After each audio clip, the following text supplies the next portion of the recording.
Hello दोस्तों, नमस्कार। मैं वीके यादव एलएलबी। आज आपको बताने वाला हूं कि मान लीजिए हमसे कोई हादसा हो जाता है या कोई दुर्घटनापूर्वक जिससे हमारा कोई आशा नहीं है और ऐसी स्थिति में हम 302 जैसे मर्डर या हत्या जैसे केस में फंस जाते हैं।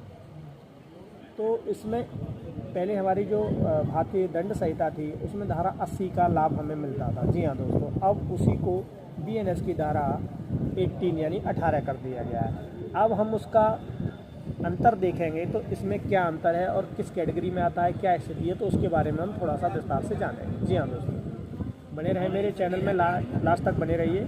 अब मैं आपको बताऊंगा, मान लीजिए कोई व्यक्ति पेड़ काट रहा है और पेड़ वो काट रहा है, उसका कुल्हाड़ी का जो फल होता है वो उछल कर और किसी वहाँ पास खड़े व्यक्ति को लग जाए।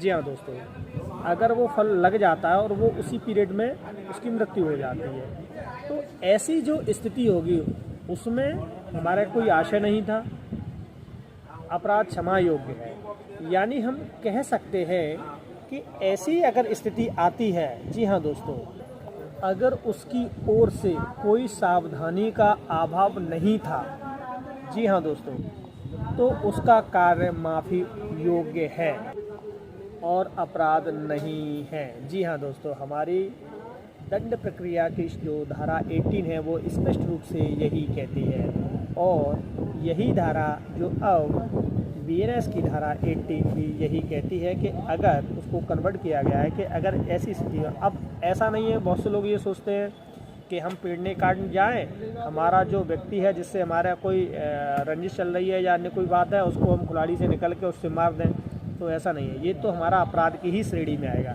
लेकिन हमारा कोई इंटरेस्ट भी नहीं आना चाहिए। ऐसा नहीं है कि हमारा उससे कोई आशय था, किसी ऐसे व्यक्ति से जिसको हम जानते नहीं और उसके साथ हमारा पहले से कोई वाद विवाद नहीं, तो ऐसी स्थिति में आपका बचने की संभावना है।